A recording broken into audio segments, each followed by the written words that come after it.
ഏറ്റവും സുന്ദരിയായ ദിവ്യകന്യക ഊർവശി ഒരു സ്ത്രീയുടെ ഗർഭപാത്രത്തിൽ നിന്നുമല്ല, മറിച്ച് ഒരു മുനിയുടെ തുടയിൽ നിന്നുമാണ് ജന്മമെടുത്തത് എന്ന് നിങ്ങൾക്കറിയാമോ?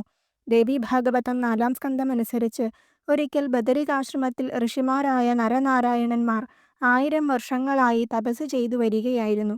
ശക്തമായ അവരുടെ തപസ് കണ്ട് ഭയന്ന ദേവരാജൻ ഇന്ദ്രൻ തന്റെ ഇന്ദ്രപദവി നഷ്ടപ്പെട്ടാലോ എന്ന് ഭയന്ന് സ്വയം അവരുടെ മുന്നിൽ പ്രത്യക്ഷപ്പെട്ട് വരം ചോദിക്കാൻ ആവശ്യപ്പെട്ടു.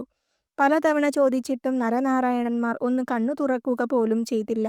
ഭയന്ന വിവശനായ ഇന്ദ്രൻ കാട്ടുമൃഗങ്ങളെയും കാമദേവനെയും അപ്സരസുകളായ രംഭ മേനകമാരെയും ഋഷിമാരുടെ തപസ്സിന് ഭംഗം വരുത്താനായി അയച്ചു.